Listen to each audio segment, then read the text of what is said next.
దేవుని పరిశుద్ధ నామానికి మహిమ కలుగునుగాక. రెండు చేతులు పైకెత్తి మంచిగా యేసయ్యకు స్తోత్రం అని చెబుదాము సరిగా. హల్లెలూయా, హల్లెలూయా. దేవుని వాక్యము చాలా విలువైనది.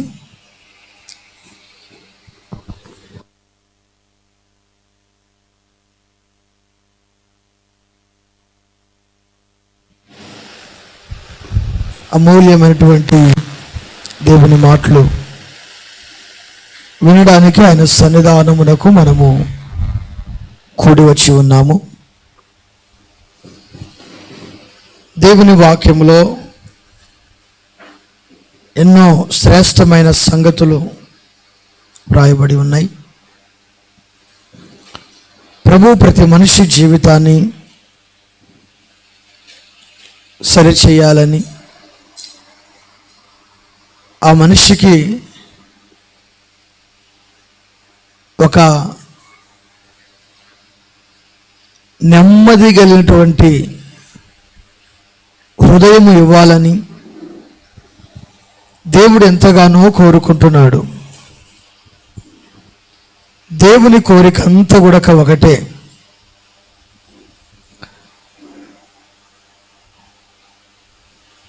నా నామమునందు ఎవరైతే భయభక్తులు కలిగి ఉంటారో, నీతి సూర్యుడనైన నేను వారి జీవితాల్లో ఉదయిస్తాను అని దేవుడు సెలవిస్తూ ఉన్నాడు. చూడండి, దేవుని వాక్యంలో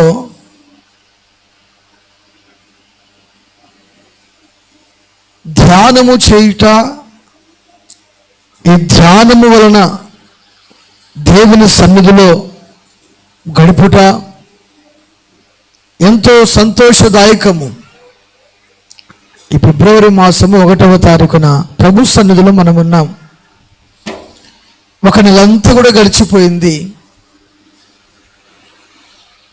మన భక్తి కానీ, మన విశ్వాసము కానీ, మన సమర్పణ కానీ, మన త్యాగము కానీ రెట్టింపు అవ్వాలి. అన్నీ రెట్టింపు అవ్వాలి. పోయిన దినాలు ఉన్నట్లే ఉండకూడదు, పోయిన రోజులు ఉన్నట్లే ఉండకూడదు.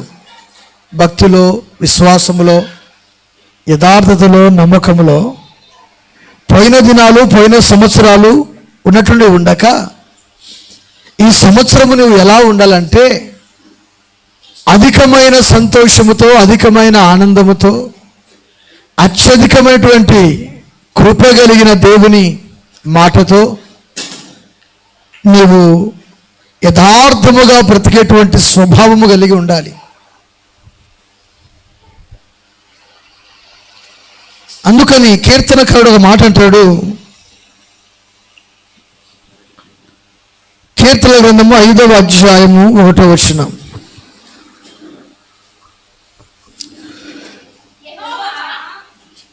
యెహోవా, నా మాటలు చెవునబెట్టుము, నా ధ్యానము మీద లక్ష్యముంచుము. చాలు.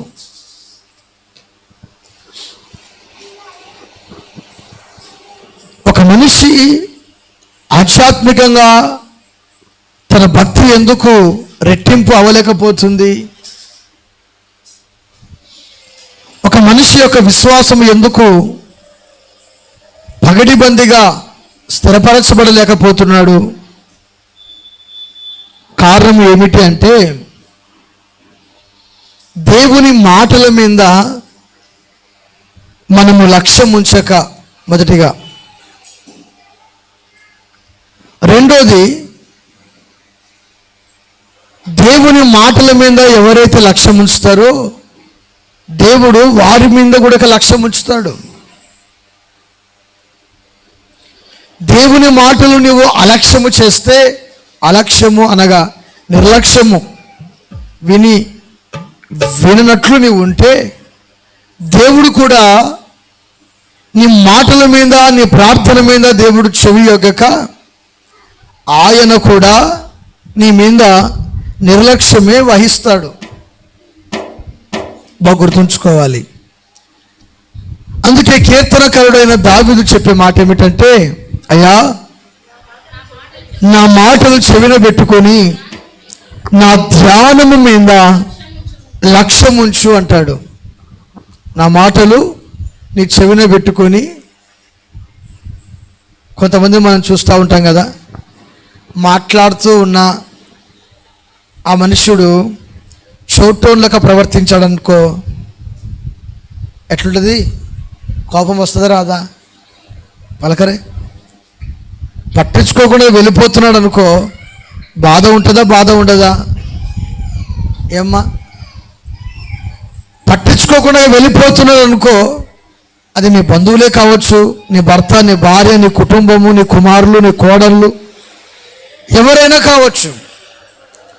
వారు పట్టించుకోకుండా వెళ్ళిపోయారే అనుకో, మనసులో వేదన కలుగుతుంది. అయ్యయ్యో, నా మాట అరే, నా మాటలు చెవిన పెట్టుకోరా కొంచెమైనా, తెలుసులే తెలుసులే తెలుసులే అనుకుంటూ పోయాడు అనుకో, వేదన పడతాడు తండ్రి కానీ తల్లి కానీ. వాక్యం అంటుంది, నా మాటలు నువ్వు ఎందుకు లక్ష్యం ఉంచట్లేదు, నా మాటలు నువ్వు ఎందుకు చెవులో పెట్టుకోవట్లేదు, నా ధ్యానము మీద నేను ఎందుకు లక్ష్యం ఉంచలేకపోతున్నాను, నువ్వెందుకు లక్ష్యం ఉంచలేకపోతున్నావు? హల్లెలూయా. ప్రతి క్రైస్తవుడు దేవుని మాట మీద ధ్యాస ఉంచాలి, దేవుని ధ్యానం మీద లక్ష్యం ఉంచాలి. ఎప్పుడైతే దేవుని ధ్యానం మీద లక్ష్యం ఉంచుతాడో ఆ వ్యక్తి మీద కూడా దేవుడు లక్ష్యం ఉంచుతాడు.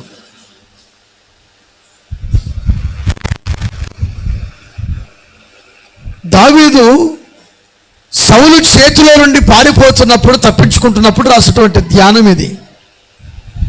అయ్యా, నన్నెందుకు నీవు నా మాటలు ఎందుకు చెవిన పెట్టట్లేదు, నా ధ్యానం మీద ఎందుకు లక్ష్యం ఉంచలేకపోతున్నావు?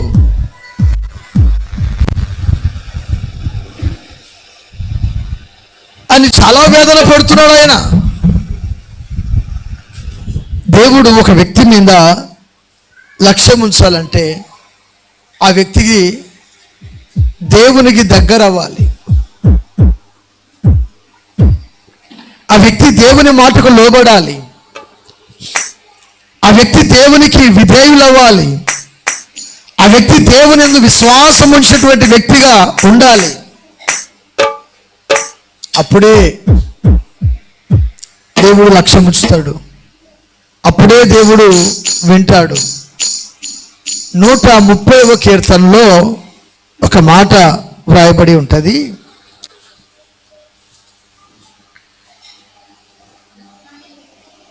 ఏడవ వచనంలో ఒక మాట నేను చెప్తూ ఉంటాను.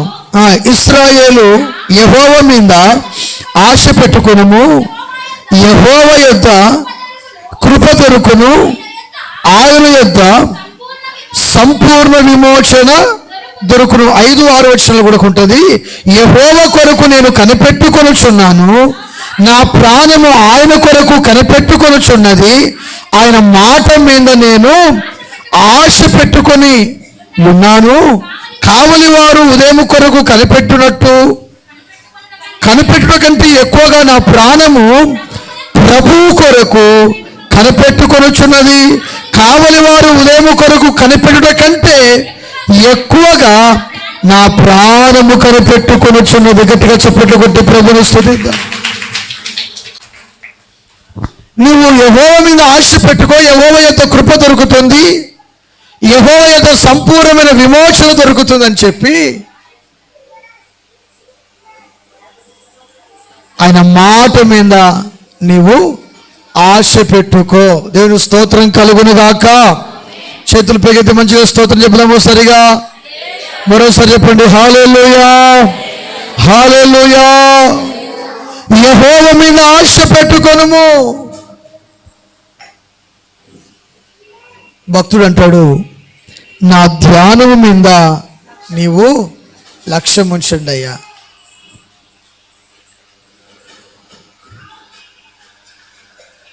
అదే కీర్తనల గ్రంథము 119వ అధ్యాయము 97వ వచనంలో ఒక మాట రాయబడి ఉంటుంది.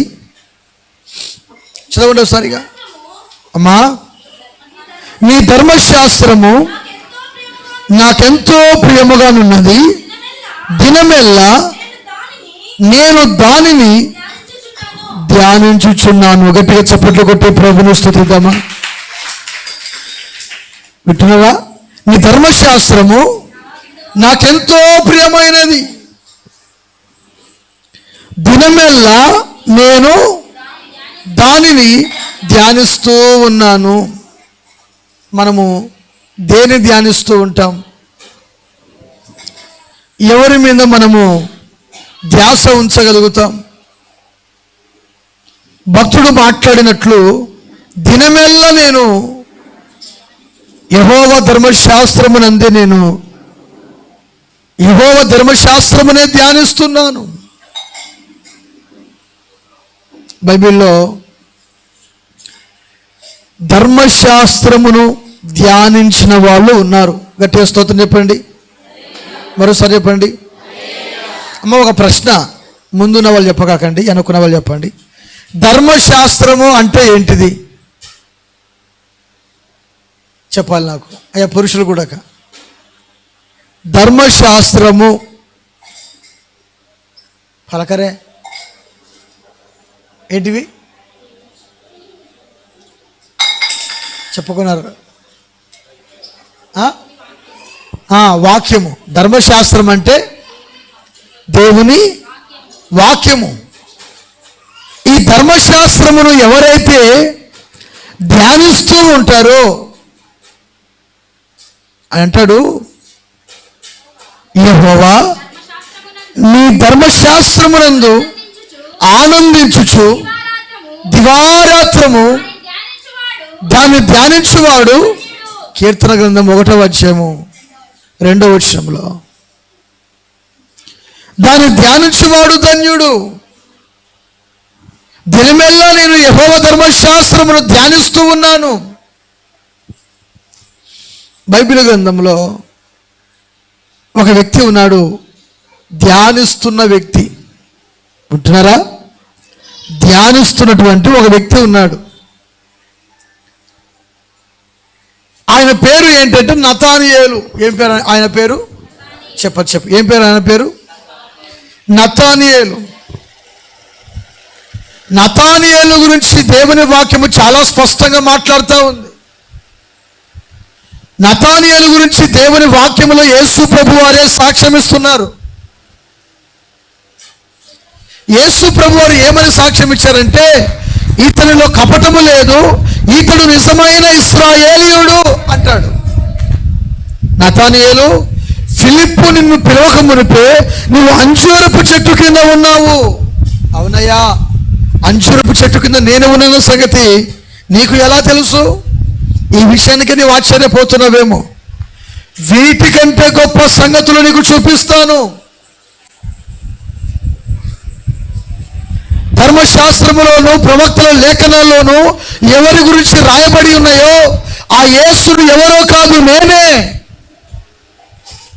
ఈ మాట కూడా ఫిలిప్పు చెప్తున్నాడు. చెప్పండి గట్టిగా, బిగర కొట్టండి.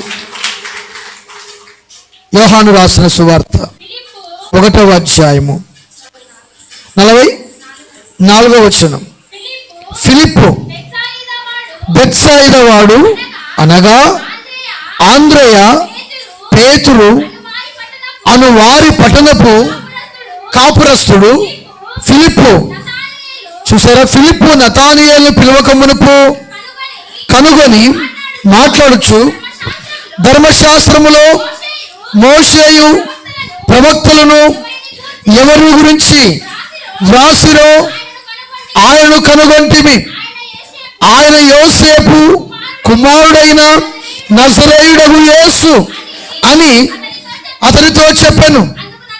అందుకు నతానియేలు మాట్లాడుచు, నజరేతులో నుండి మంచిదైనను రాగలదా అని అతను అడగగా, మాట్లాడుచు వచ్చి చూడుమని ఫిలిప్పు అతనితో నేను యేసు నతానియేలు తన యొద్దకు వచ్చుట చూచి 47వ వచనంలో మాట్లాడొచ్చు, ఇదిగో ఇతడు నిజముగా ఇశ్రాయేలీయుడు, ఇతని యందు ఏ కపటమును లేదని అతని గురించి చెప్పాను. గట్టిగా చప్పట్లు కొట్టి ప్రభువును స్తుతిద్దామా.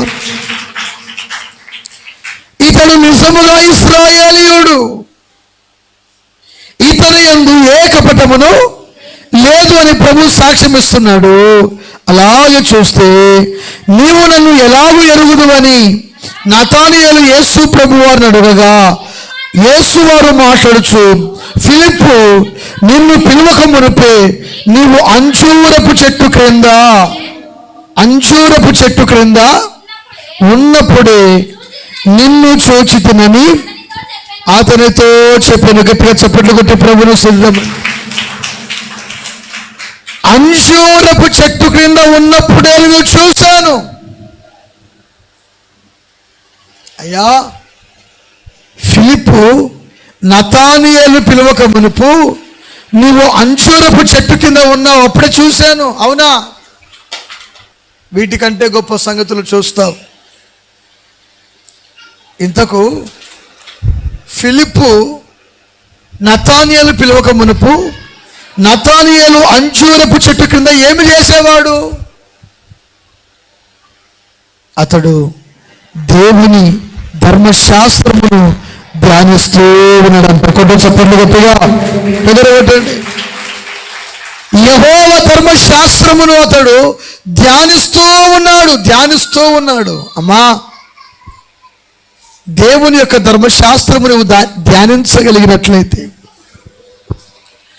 దేవుని యొక్క ధర్మశాస్త్రం మీద నువ్వు లక్ష్యము ఉంచగలిగినట్లయితే నిజంగా నువ్వు ధన్యుడవు, నిజముగా నువ్వు ధన్యురాలివి. యెహోవా ధర్మశాస్త్రమునందు ఆనందించువారు కావాలి. ఆ ధర్మశాస్త్రమును ఎవరైతే ధ్యానిస్తూ ఆనందిస్తూ ఉంటారో వారి యందు కూడా దేవుడు ఆనందిస్తాడు. యేసు ప్రభు వారు చెప్పిన మాట ఏమిటంటే, చక్కని శ్రేష్టమైనటువంటి మాట. ప్రభు బిడ్డలారా, ఫిలిప్పు నతానియేలు పిలువక మునిపే యేసు ప్రభువు నిజముగా ఇశ్రాయేలీయుడు, ఇతని యందు ఏ కపటమును లేదు. దేవుని ధ్యానించేటువంటి వారు కపట మనసుతో ఉండరు. ఏ మనసుతో ఉండరు చెప్పండి? ఎవరిని? దేవుని ధ్యానించే వ్యక్తి కపట మనసుతో ఉండరు. కపట మనసుతో ఎవరు ఉంటారంటే దేవుని ధ్యానించలేని వాళ్ళు. ఇప్పుడు యోసేపు ఉన్నాడు. యోసేపు దేవుని ధ్యానించేవాడు గనక కపట మనసు ఆయనకు లేదు. యోసేపు అన్నలు పొద్దుమూకులు పని పని పని అరణ్యంలో పడి గొర్రెలు మేపుకున్నటువంటి వాళ్ళే, దేవుని ధ్యానించే వాళ్ళు కాదు. అందుకని కపట మనసుతో యోసేపును చంపాలని దురాలోచన చేశారు. యేసు ప్రభువు అంటున్నారు, ఇతని యందు ఏ కపటము లేదు. కపట మనసు ఉంది కనుక చంపడానికి ప్రయత్నం చేశారు. కయీను హేబేలు పొలములో ఉన్నప్పుడు హేబేలు దేవుని ధ్యానించేవాడు, కపటమైన మనసు లేదు. కయీను దేవుని ధ్యానించలేదు. ఇప్పుడు ధ్యానించేవాడంటే 10వ భాగము దేవునికి నమ్మకంగా ఇస్తాడు. మీకు అర్థమవుతుందా? ధ్యానించే వ్యక్తి దేవునికి నమ్మకంగా ఇస్తాడు. కపటమైన మనసున్న వ్యక్తి, కయీను అర్పణలో కొంత 4వ ఆదికాండం 4వ అధ్యాయంలో రాయబడింది. అర్పణలో కొంత చదువుతున్న మాట నేను వచ్చినాము 4వ అధ్యాయం 3వ వచనం ఆదికాండంలో, కొంతకాలమైన తర్వాత కయీను పొలము పంటలో కొంత యెహోవాకు, చూసారు ఎక్కడ, అంత కాదు, మొక్కుకున్నది కాదు, 10వ భాగము కాదు, విలువైనవి కావు, కొంత యెహోవాకు అర్పణగా తెచ్చాను. తెచ్చెను. హేబేలు కూడా తన మందలో తొలుచూళ్ళ పుట్టిన వాటిలో, చూసారా ఈ మాట మీరు పాయింట్అవుట్ చేయండి, కొంతకు క్రొవ్విన వాటికి తేడా ఉందా లేదంటారా? పలకరే, పొంతన ఉందా ఇంతకు ఈ రెండు మాటలకు? కొంతకు క్రొవ్విన వాటికి చాలా తేడా. క్రొవ్విన వాటిలో కొన్ని తెచ్చెను యెహోవా హేబేలును అతని అర్పణను లక్ష్య పెట్టెను. కొట్టు చప్పటి గట్టిగా. నా ధ్యానము మీద లక్ష్యం ఉంచు అంటున్నాడు. దేవుని ధ్యానించేటువంటి ఒక వ్యక్తిలో కపట మనస్సు ఉండదు. ఏ మనసు ఉండదండి? చెప్పరు, ఏ మనసు ఉండదండి? కపట మనసుతో దానమిచ్చి డంబము చెప్పుకున్నవాడు వ్యర్థుడు అని సామెతల గ్రంథకర్త మాట్లాడతాడు. కపట మనసుతో నువ్వు ఎప్పుడు కూడా దానము చేయకూడదు. కపట మనసుతో దేవునికి అర్పణ తీసుకురాకూడదు. దొంగతనము చేసినది దేవునికి ఇవ్వకూడదు. వ్యభిచారము చేసి సంపాదించింది దేవునికి ఇవ్వకూడదు. అక్రమంగా సంపాదించి దేవునికి ఇవ్వకూడదు. నరహత్య చేసి వచ్చినటువంటి డబ్బు తీసుకొని వచ్చి దేవునికి అర్పణగా చెల్లించకూడదు.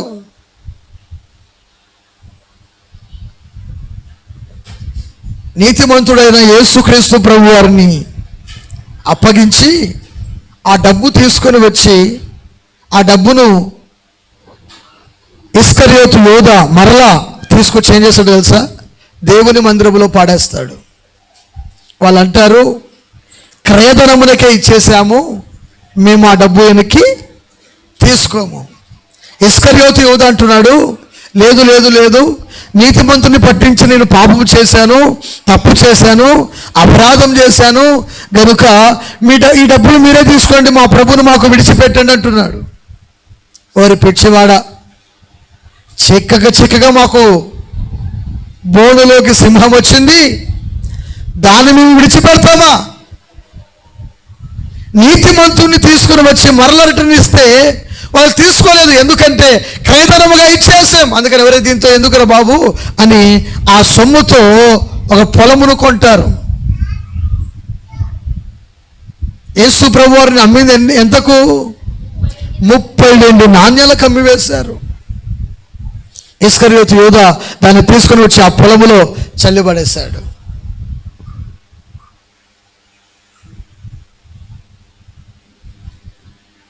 దేవుని ధ్యానించేటువంటి వ్యక్తి కపట మనసుతో చేయడు దేవునికి ఏది కూడా. హేబేలు క్రొవ్విన వాటిలో కొన్ని తెచ్చి అర్పణగా అర్పించాడు, దేవుడు అంగీకరించాడు. కయీను కొంత యెహోవాకు అర్పణగా తీసుకుని వస్తే ఆ యెహోవా ఈ కయీను యొక్క అర్పణను లక్ష్య పెట్టలేదు, లక్ష్యం ఉంచలేదు. ఈరోజు దేవుడు ఎవరిని మీద లక్ష్యం ఉంచుతాడంటే దేవుని ధ్యానించేటువంటి వారి మీద లక్ష్యం ఉంచుతాడు. కూడా చప్పట్లు గట్టిగా. యేసు రక్తమే చేము కలుగునుగాక. దేవుని ధ్యానించేటువంటి ఒక వ్యక్తి కపట మనసుతో దానమియాడు దేవునికి. మీకు అర్థమవుతుందా? ఏ మనసుతో దానం ఇస్తాడు? కపట మనసుతో దేవునికి అర్పణ చెల్లించాడు. కపట మనసుతో ఇరుగు పొరుగు వారికి దానము చేయడు. హార్ట్ఫుల్గా, హృదయపూర్వకంగా. యేసు ప్రభు వారు చెప్పింది అదే ఆ వ్యక్తితో. నిజంగా ఇతడు కపటము లేదు, దేవుని ధ్యానిస్తున్నాడు గనుక, కపటము లేని వ్యక్తి గనుక ఇతడు నిజముగా ఇశ్రాయేలీయుడు. హల్లెలూయా! నిజముగా ఇశ్రాయేలీయుడు. ఇతని ధ్యానము మీద నేను లక్ష్యం ఉంచాను. అందుకే నువ్వు అంజూరపు చెట్టు కింద ఉన్నప్పుడే నిన్ను చూశాను. హల్లెలూయా! హల్లెలూయా! యెహోవా వైపు నా కన్నులెత్తి బలియాగముతా నయ్యేగా, బలియాగముతా నయ్యేగా. బాధలు నన్ను వెన్నంటినా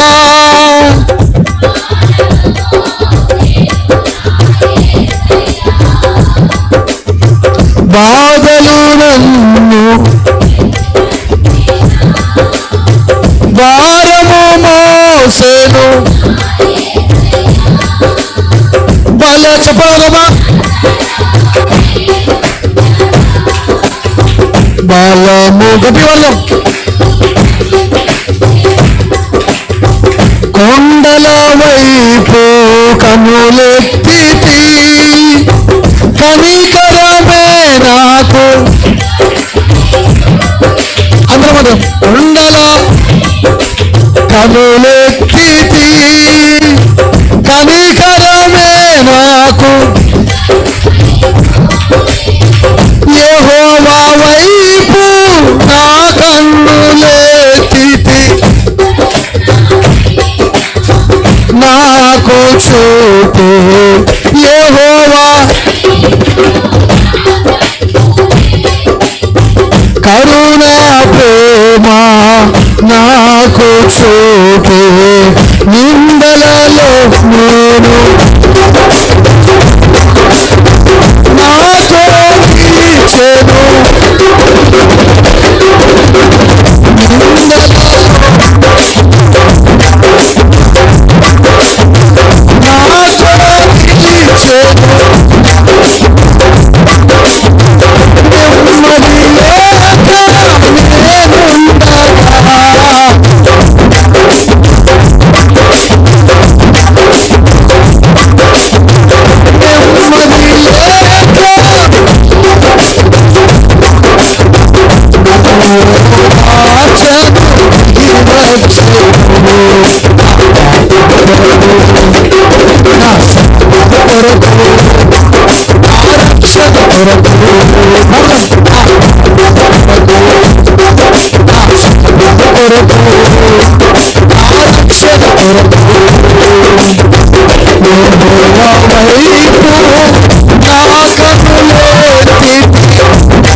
ఒక వ్యక్తి దేవునికి అర్పణగా తెచ్చే వ్యక్తి కపట మనస్సు ఉండకూడదు.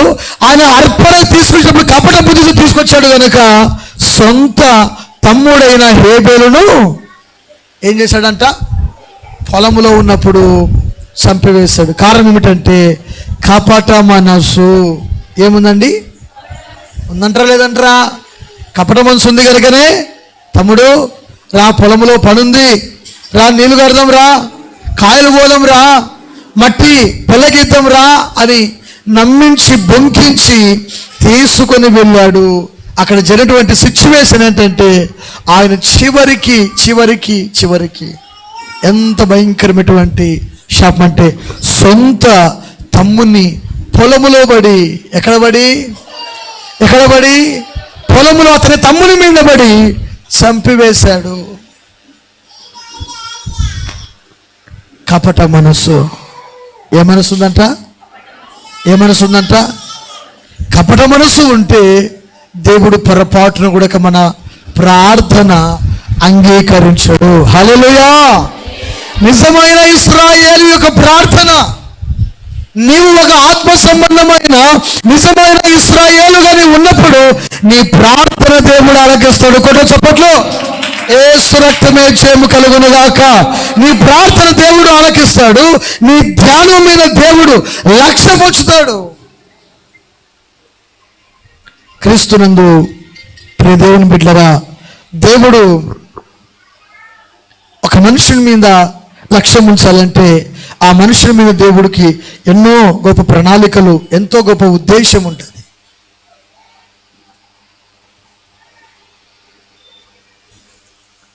కపట మనసుతో ఇవ్వకూడదు. దేవుని మందిరానికి వచ్చేటప్పుడు దేవునికి యథార్థమైనటువంటి మనసుతో అర్పణ అర్పించాలి.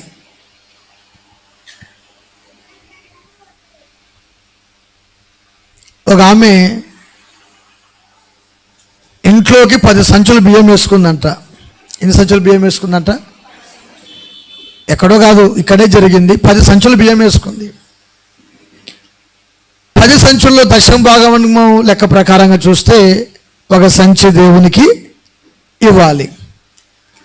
అవి 10 సంచులు వేసుకొని, పాస్టర్ గారు నేను వారంగా పిడికిల బియ్యం తేయలేను, 10 సంచుల బియ్యం వేసుకున్నాను, ఒక బస్తా బియ్యము అవి పుచ్చిపట్టిపోతున్నాయి, మీరు బల్లారాధనలో వండి పెట్టండి అనింది. ఏ బియ్యం అమ్మా నువ్వు? అదేనండి కోట బియ్యం, వండిన కాటికోండి మీరు తినండి అనింది. సరే అమ్మా మీరు కూడా ఇవే తింటారు. అబ్బే ఇవి తిన, అందుకే మాకు పనికి రావు కనుక మీకు పనికి వస్తాయేమోనని ఇస్తున్నా. మీకు పనికి అట్లనే తల్లి మంచిదమ్మా అని చెప్పేసి అన్నా.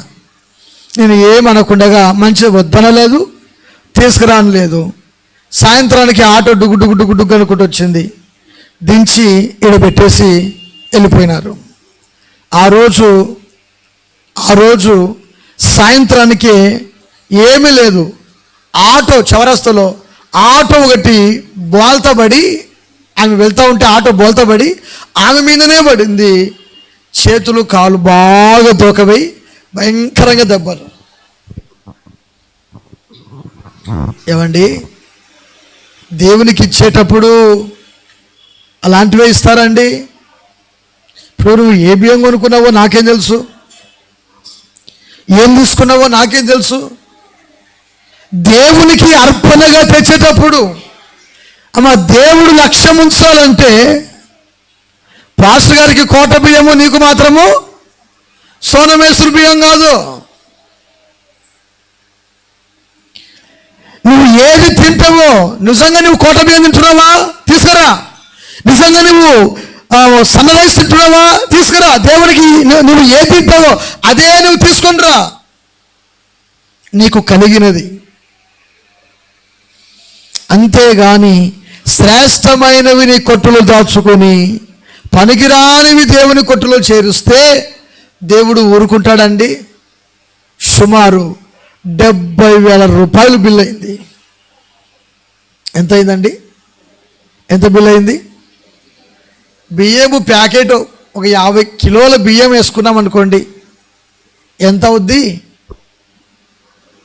పలకరే కింటము 4,000 3,700 ఉంది ఉదాహరణకు, అవునా కదా? నువ్వు తింటున్నది ఏంది, నువ్వు తెచ్చేది ఏంది, నువ్వు పెట్టేది ఏంది? 4,000 ఎక్కడ మాటకు? 4,000లో ఒక ప్యాకెటే కదా నీకు వచ్చేది. ఓ 2,000 15,000 పడుతుందా, 2,000 పడుతుందా? 2,000 అనుకో. 2,000 ఎక్కడ? 70,000 ఎక్కడ? 70,000 అమిలియా హాస్పిటల్లో బిల్లు మొత్తం బాగా రాసి పెట్టి పంపించారంట. అది తీయాల్సింది, నా కళ్ళు తిరుగుతారంటే తలకు ఎంఆర్ఐ తీయాల్సింది అన్నారంట. కాలు బాగా పెరికినట్టుంది, నడచలేకపోతే దాన్ని కూడా ఎంఆర్ఐ చేయాలన్నారంట. వేశారు టెస్ట్లకు ఎక్స్రేలకు 30,000 రూపాయలు వేశారంట. ఆ బిల్ అంతా అయిపోయిన తర్వాత అమ్మ అన్నీ నార్మల్గానే ఉన్నాయి రిపోర్ట్లు, అయితే పైన గాయాలు ఉన్నాయి కదా, ఈ పుండ్లకు అన్నిటికీ ఐసీ ఛార్జీ అవన్నీ మొత్తం కలుపుకొని డాక్టర్ల ఫీజులు అవన్నీ కలుపుకొని బయటికి ఆటో ఎక్కి ఇంటికి పోయేసరికి 70,000 రూపాయలు అయిపోయినాయంట. దేవుడు అన్యాసుడు కాడు, దేవుడు వెక్కిరింతల పాలవాడు.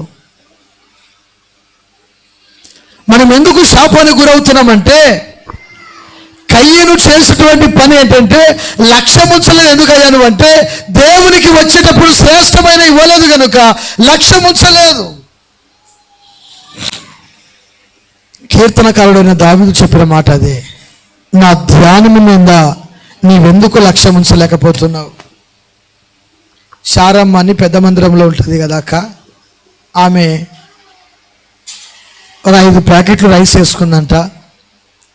అన్న నేను ఒక ప్యాకెట్ దేవుని మందిరానికి పంపిస్తున్నాను, ప్రార్థన చేయండి అన్నా అనింది.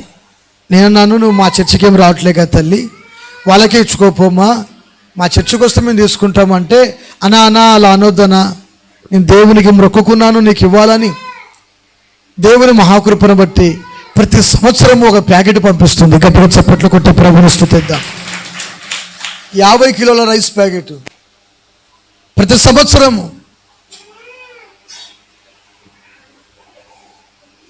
50 కిలోల ప్యాకెట్ పంపించింది. ఆమెకు పూట గడవదు.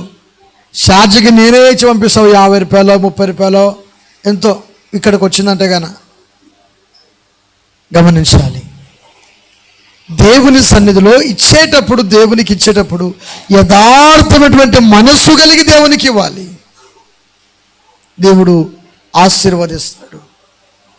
డంబముతో నువ్వు దేవునికి ఇస్తే దేవుడు ఎంత మాత్రమును లక్ష్యం ఉంచడు. అందుకని కయ్యను యొక్క అర్పణను యెహోవా లక్ష్యం ఉంచలేదంట. హేబెలు యొక్క అర్పణను దేవుడు లక్ష్యం ఉంచడంట. నా ధ్యానము మీద మనం చదువుకున్నాం కదా, ఏం చదువుకున్నాం? 5:1 యెహోవా నా మాట చెవిని పెట్టుము, నా ధ్యానం మీద లక్ష్యం ఉంచుము. నిజమైన ఇశ్రాయేలీయుడు ధ్యానము చేస్తే దేవుడు లక్ష్యం ఉంచుతాడు.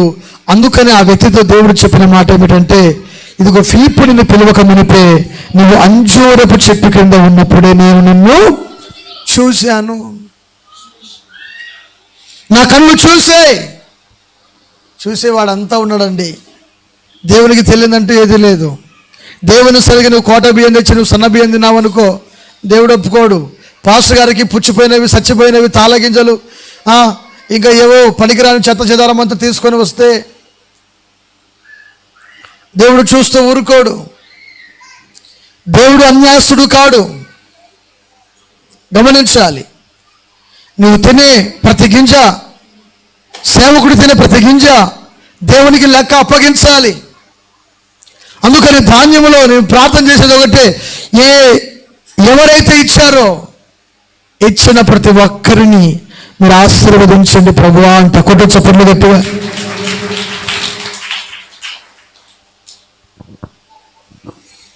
క్రీస్తునందు ప్రియ దేవుని బిడ్డరా, దేవుడు ఎందుకు లక్ష్యం ఉంచలేకపోతున్నాడు? నువ్వు నిజముగా కపటము లేకుండా దేవుని ఆరాధించట్లేదు గనుక లక్ష్యం ఉంచలేకపోతున్నాడు. కపటం మనస్సు విడిచిపెట్టి యథార్థ హృదయంలో యెహోవా లక్ష్యం ఉంచుతాడు. కొట్ట చప్పట్లు గట్టిగా. దేవునికి స్తోత్రములు కలుగునుగాక. హల్లెలూయా.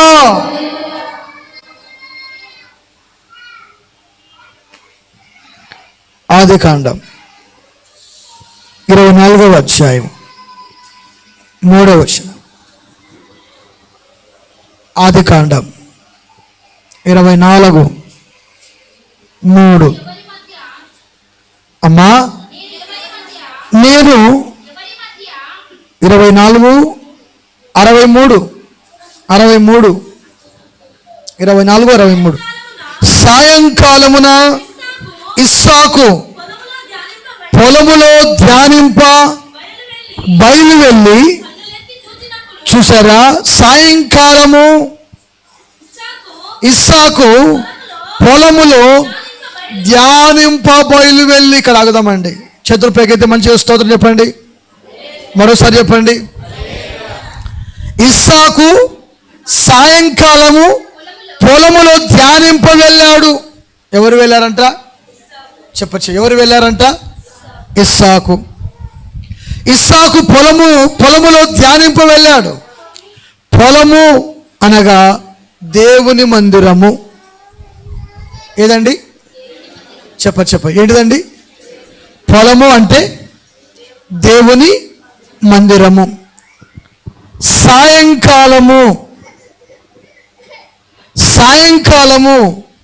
ప్రొద్దుగ్రూకు వేళ యెహోవా ప్రార్థన వినే సమయం అది. కొట్టు చప్పట్లు గట్టిగా.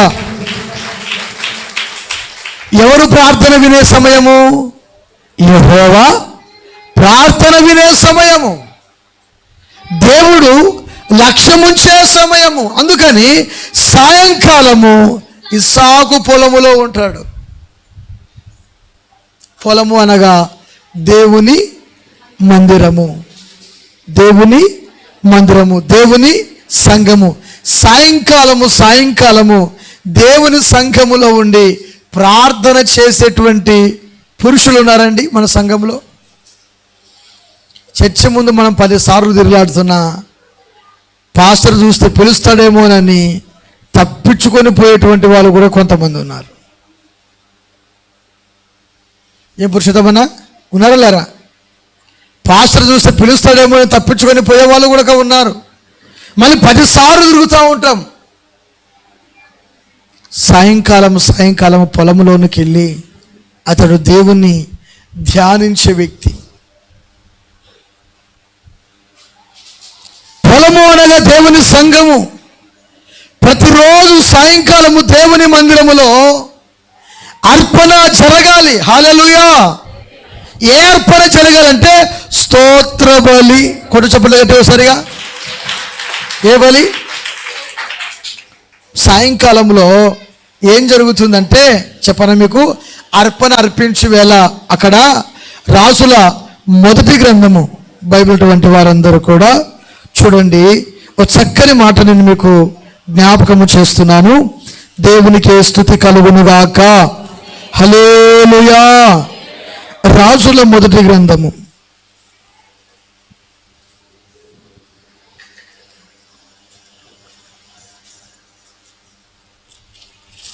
19వ అధ్యాయము. అమ్మా 18వ అధ్యాయంలోనికి రండి. 18వ అధ్యాయంలోనికి రండి. 29-30 చూడండి సరిగా. ఈ ప్రకారము మధ్యాహ్నమైన తర్వాత అస్తమయ అని రాబడింది. అస్తమయ నైవేద్యం అర్పించు సమయము వరకు వారు ప్రకటించుచు వచ్చిరి గాని మాట అయినను ప్రత్యుత్తరమిచ్చువాడైనను లక్ష్యము చేసిన వాడైనను లేకపోయాను. అప్పుడు ఏలియా మాట్లాడుచు నా దగ్గరకు రండని జనులందరితో చెప్పగా జనులందరూ తన దగ్గరకు వచ్చింది.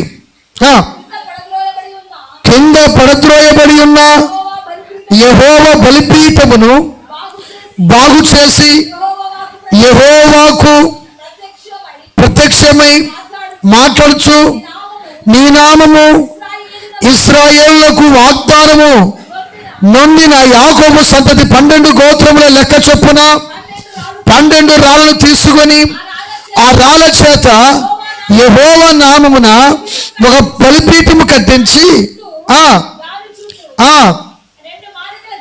గింజలు కందకమును లోతుగా త్రవ్వించి కట్టెలను బలముగా పేర్చి ఎద్దును తునకలుగా కోసి ఆ కట్టెల మీద ఉంచి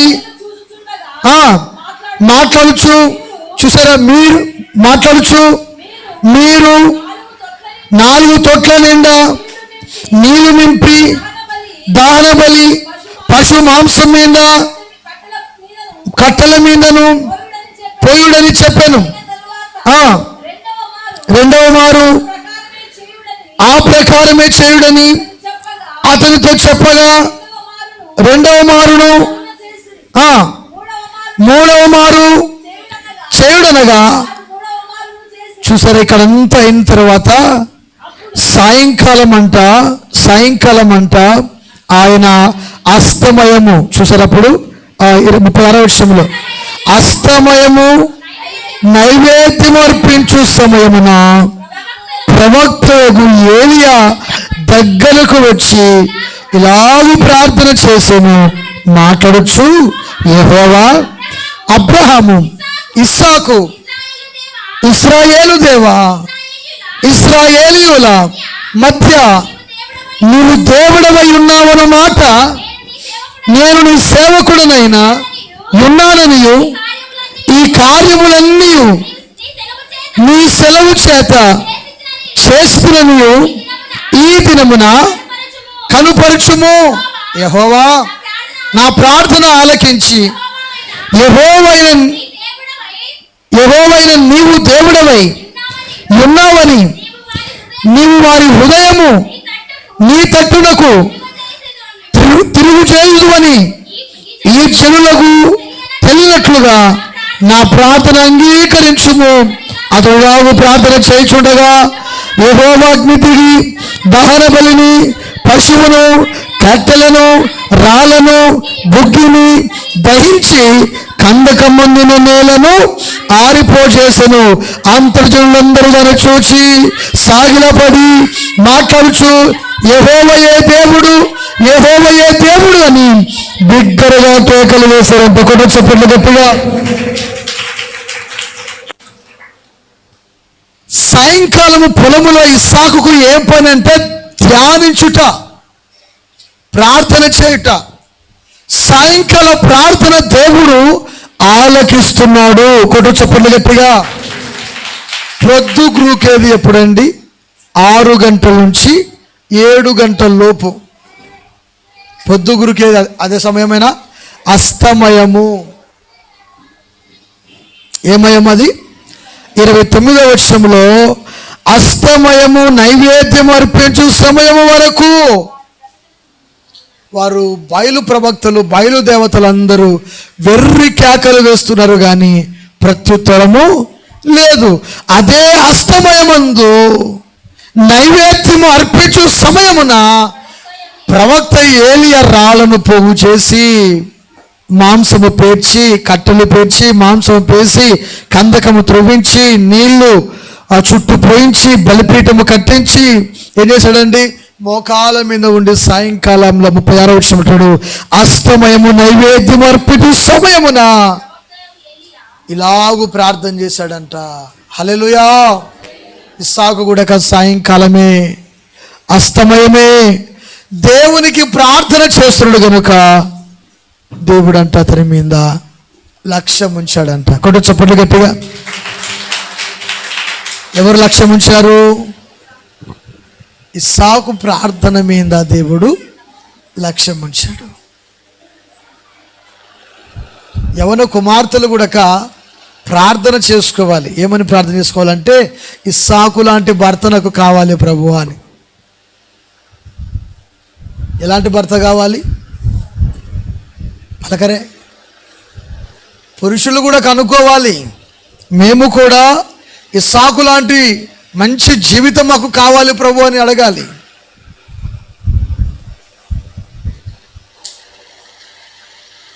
యవన కుమార్తెలు ప్రార్థన చేయాల్సింది ఏంటంటే, ఇస్సాకు లాంటి భర్త మాకు కావాలి. ఎందుకు కావాలయ్యా? సాయంకాలము కాగానే ఈనాడు కొంతమంది యవనస్తులు పెళ్ళైన తర్వాత సాయంకాలము కాగానే రోడ్ల మీద, టీవీ సీరియల్ రోడ్ల మీద, సినిమా థియేటర్ల మీద, టీ కొట్టు షాపుల దగ్గర సాయంకాలము కాగానే యవనస్తులు ఎక్కడ కనబడుతున్నారు? పలకరే. బ్రాందీ షాపులోను, కళ్ళు పెట్టెలోను. ఏమో కనబడతలేరా? వాడు పనికి పోయేస్తాడు, టిఫిన్ అలా పడేస్తాడు, తీసుకుపోయిన క్యారియర్ అలా పడేస్తాడు. ఏం చేస్తాడు? ఫ్రెండ్స్ అంట. ఎప్పుడు? సాయంకాలము. ఇస్సాకు ఏం పని? ఫ్రెండ్స్ లేరా ఇస్సాకుకి? తెలిసిన లేరా? ఇంటి పక్కన లేరా? ఇరుగు పొరుగు వాళ్ళు లేరా?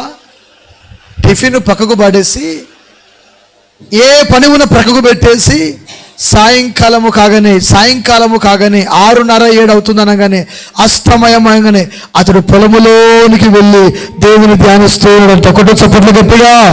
హల్లెలూయా. నేను అంటాను, సాయంకాలము కాగానే ఇంట్లో ఉండి ప్రార్థన చేస్తే మంచిదా? పోనీ మన భాషలో మన పనులు అనుకోండి, ఎదురేమవుతుంది? పని నుంచి ఇంటికి వచ్చేసరికల్లా 6 కావచ్చు, 7 కావచ్చు, 8 కావచ్చు. 8 గంటలకైనా ఇంటికి వచ్చి నువ్వు ప్రార్థన చేసుకోగలుగుతావుగా? ఏమ్మా, మీ భర్తలు 7 గంటలకు 8 గంటలకు ఇంటికి వచ్చి ప్రార్థన చేస్తున్నారా? చెప్పాలి. ఇస్సాకు లాంటి భర్తలా, లేకపోతే కయ్యూను లాంటి వ్యక్తుల? హేబేలు ప్రార్థన పరుడు, కయ్యూను కపట మనసు ఉన్నటువంటి వ్యక్తి, ఇస్సాకు ప్రార్థన పరుడు, నతానియేలు ప్రార్థన పరుడు. అందుకని దేవుడు ఒక వ్యక్తి జీవితాన్ని ఏ విధంగా మార్చాడో, ఏ విధంగా మలుస్తున్నాడో చూడండి.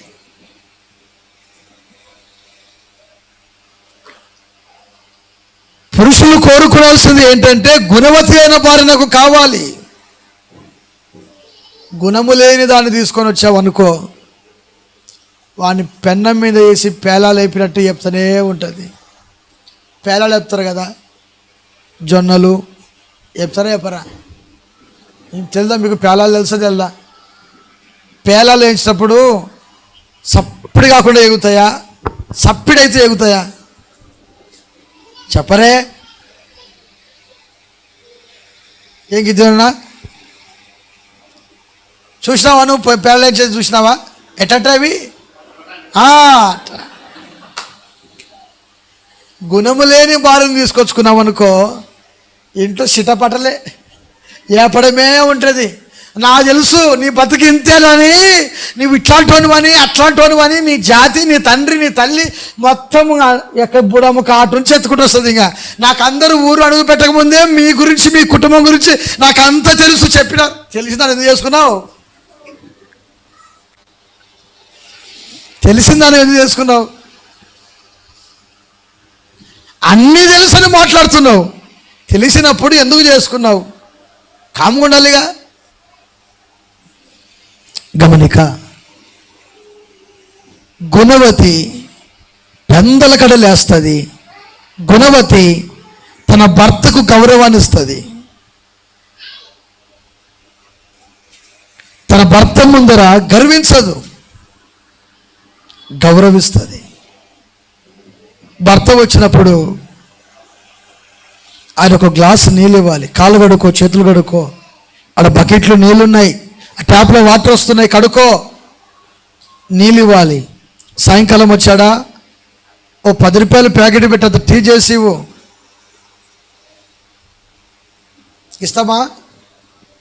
ఏ ఇచ్చిపోయినావా? నాకేమన్నా టీ తీసుకురా అంటే ఇచ్చిపోయినావా?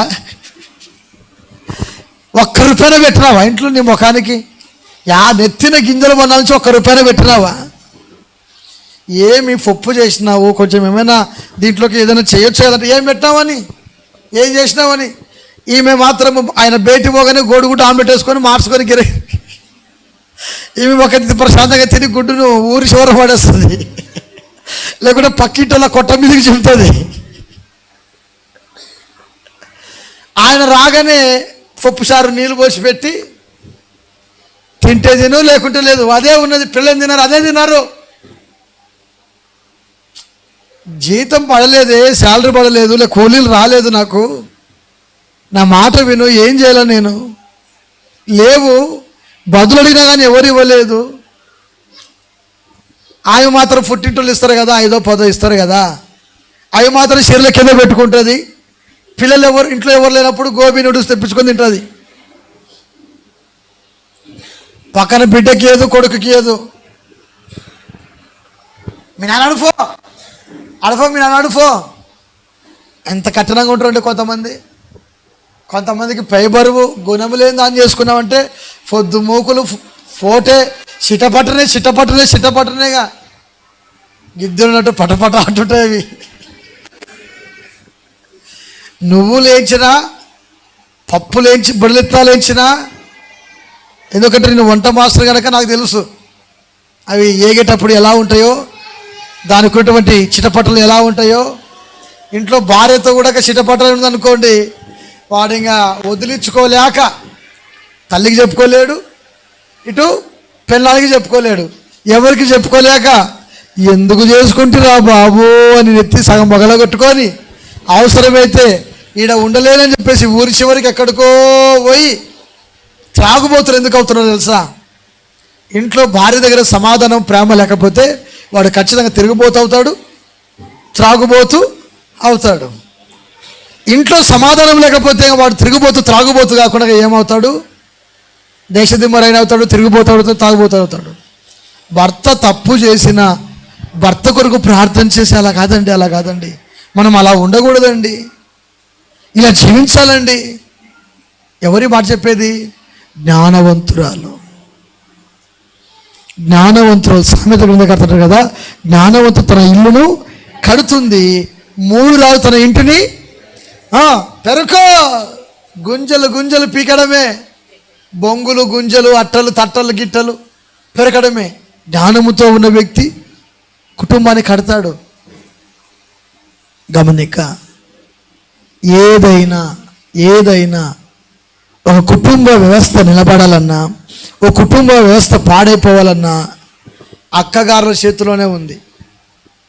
ఉందంటారా లేదంటారా? పలకరే. తాగుబోతుడు అనుకో, పెద్దలు చెప్తూ ఉండేవాళ్ళు, వాడు ఎట్టటోడైనా కానీ సంసారము అమ్మా అట్లమ్మా ఇట్లమ్మా, వాడు ఎట్టటోడైనా కానీ ఎలాంటోడైనా కానీ అమ్మా ఒక అయ్యే చేతిలో పెట్టాం, సస్తావో బతుకుతావో.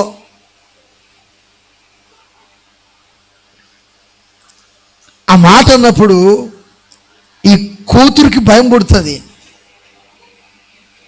పుట్టదా?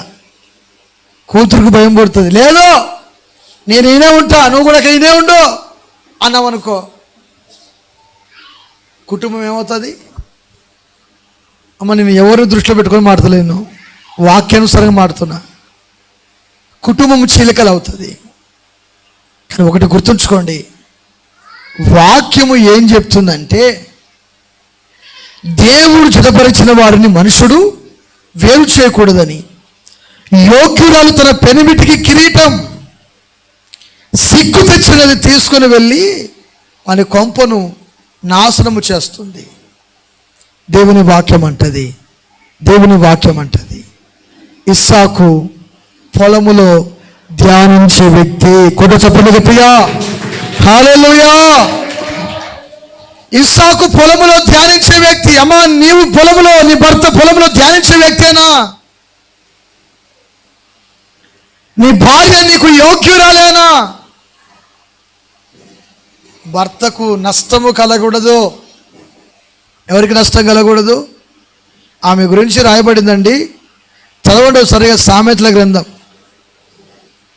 ఏం కాలం వచ్చింది పాస్టర్ అయ్యా, నువ్వు ఏ మాట ఏదో చెప్తున్నావు? మా మొగుళ్ళకు మాకు ఇప్పుడు మేము కొంగున ముడేసుకున్నాము, నువ్వు ఇట్లా మాట్లాడితే నాకు సరిపోదు అంటారేమో.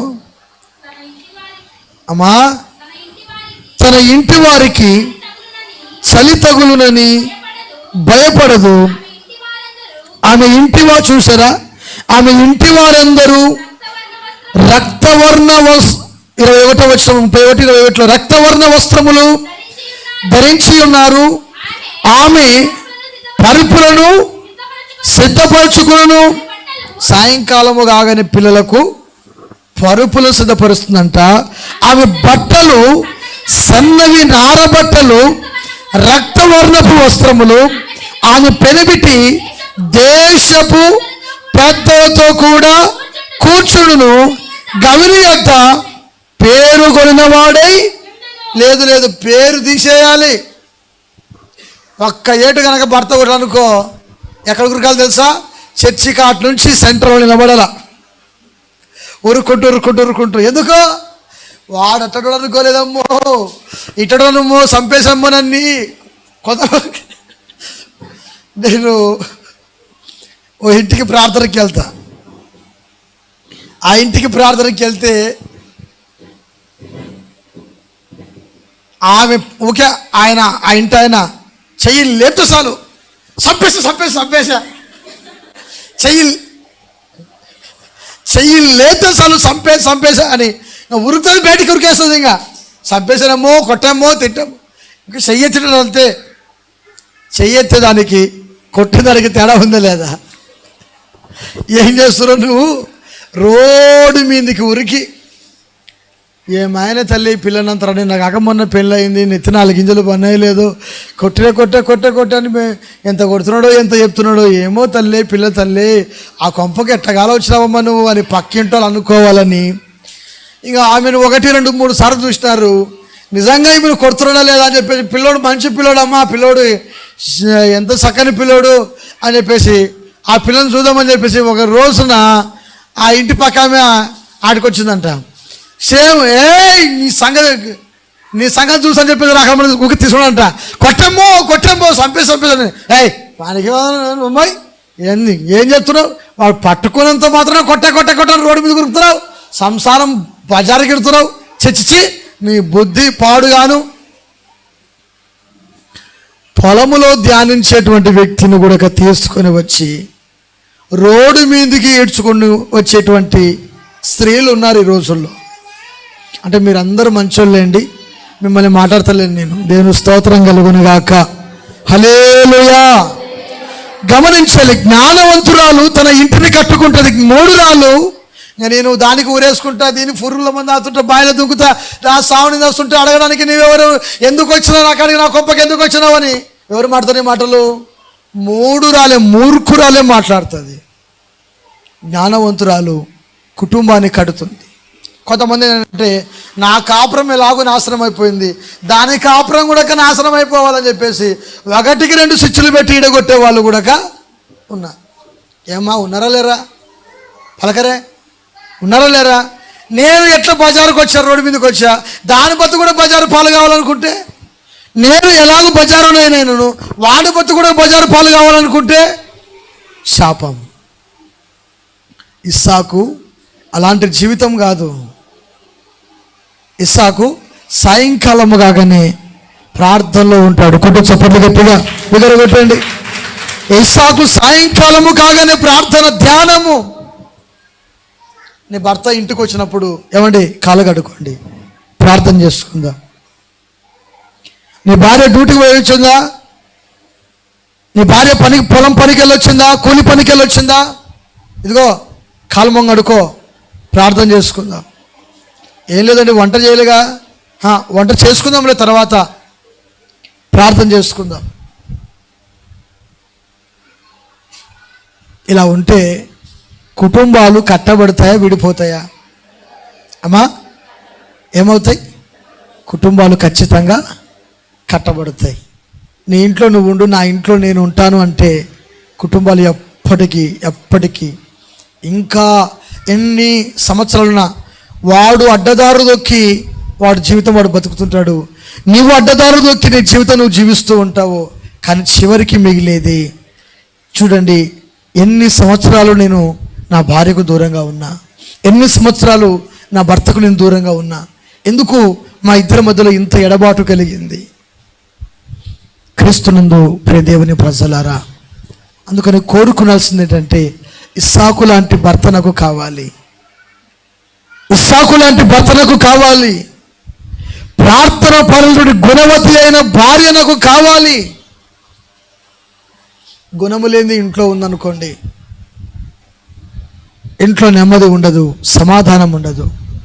వాక్యం అంటది, నా ధ్యానం మీద నీవు లక్ష్యం ఉంచయ్యా. అందుకని ఇస్సాకు ప్రార్థన పరుడు గనుక కరువులో విత్తనం వేశాడంట. ఏమ్మా దేంట్లో విత్తనం వేశాడు? అయ్యా పురుషుడు నా వైపు చూడాలి. దేంట్లో విత్తనం వేశాడు? కరువులో విత్తనం వేశాడు. ఆ దేశమంతా కరువు వచ్చింది.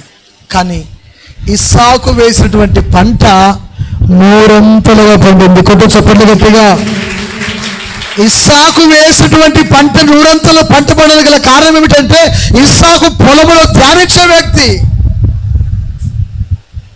అందుకే ఆయన కుటుంబం, ఆయన జీవితం, ఆయన పిల్లలు, ఆయన సంసారం ఆశీర్వదించబడింది.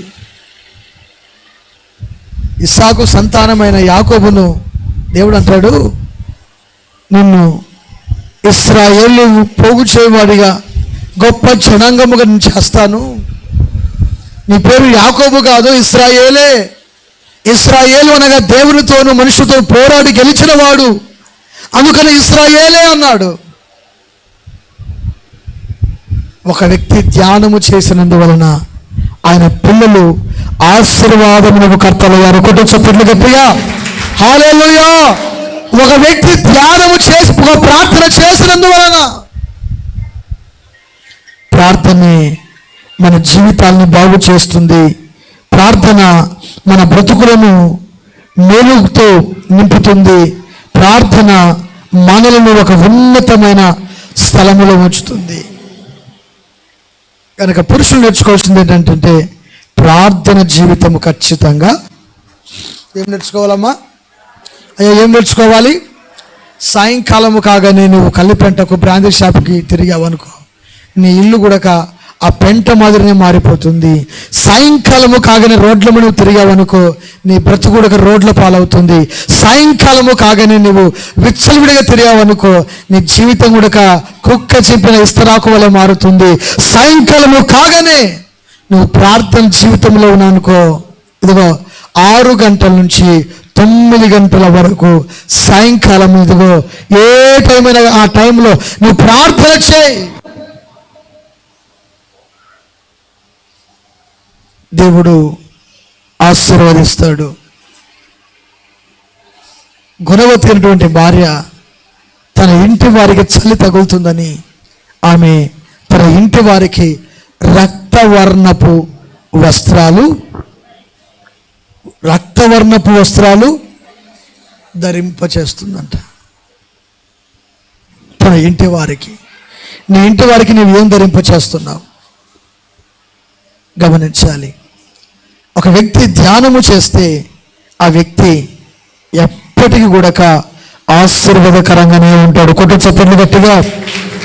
కీర్తన గ్రంథము 25వ అధ్యాయం 12వ వచనం. ఈ మాట చెప్పి ముగిస్తాను. 25:12. యెహోవాయందు భయభక్తులు గలవాడు ఎవడో. చూసారా? యెహోవాయందు భయభక్తులు గలవాడు ఎవడో వాడు కోరుకొనవలసిన మార్గమును ఆయన వానికి బోధించును. అతని ప్రాణము నెమ్మదిగా ఉండును. అతని పిల్లలు భూమిని స్వతంత్రించుకుంటారు. కొట్టు చప్పట్లు గట్టిగా. అమ్మా అయ్యా, యెహోవాయందు భయభక్తులు గలవాడు ఎవడో. ఏం చేస్తున్నాడంట అక్కడ? ఏం చేస్తున్నాడు?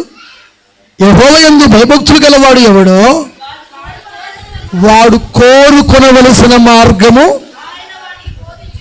చూసారా? కోరుకొనవలసిన మార్గము ఆయన వానికి కోరుకొనవలసిన మార్గము. నీకే మార్గం కావాలి?